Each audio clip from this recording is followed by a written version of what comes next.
Salam alaikum, on arrive à la page 41, on arrive à ce qu'on appelle la damma. Damma c'est le ou, c'est une boucle qui se trouve sur la lettre. Donc cette boucle-là, donc elle est dessinée le plus généralement de cette façon-là. Ou, bou, tu, thu, ju, hu, khu, du, zu, ru, zu, su, chou, so, so, do, do, to, zo, ou, ru, fou, ku, ku, lu, mu, nu, wu, hu, yu. Si dans cet espace-là, l'élève il se trompe de lettre, tout de suite, moi je fais demi-tour.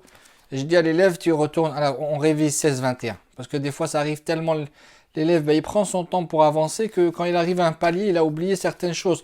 Donc l'exercice 16-21, c'est la base.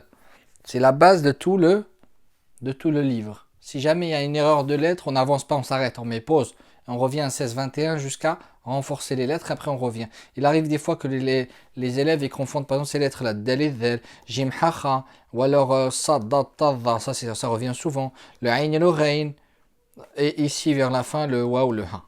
Donc faire attention à ce point-là. Ensuite, juste après, donc avec la fatha, la damma, aou, babou, tatou, thasou, jajou, hahou, khahou, dadou, chachou, tatou, fafou, kakou, mamou, nanou, waou, yayou.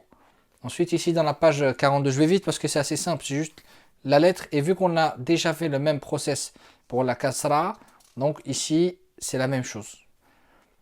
Donc si l'élève maîtrise cette partie-là, il a bien compris, on peut tout de suite passer à la suivante, dans la même séance. Si jamais c'est difficilement compris, alors il faut s'arrêter ici, il faut prendre son temps ici. Ici, c'est un exercice résumé de tout ce qui a été fait depuis le début. Donc vous avez chaque lettre avec les 3 accents, sachant que dans la langue arabe, il n'y a que 3 accents. Il y a le A, il y a le I et le OU. En faisant cela, déjà, bien sûr, il manque les prolongations, il manque encore des petits gadgets, mais le plus gros du travail, il est fait. Ana, ina, una, thana, thina, thuna, khana, khina, khuna, rana, rina, runa. Faut pas hésiter à faire à l'envers, parce que sinon les enfants, ils apprennent juste le rythme musical.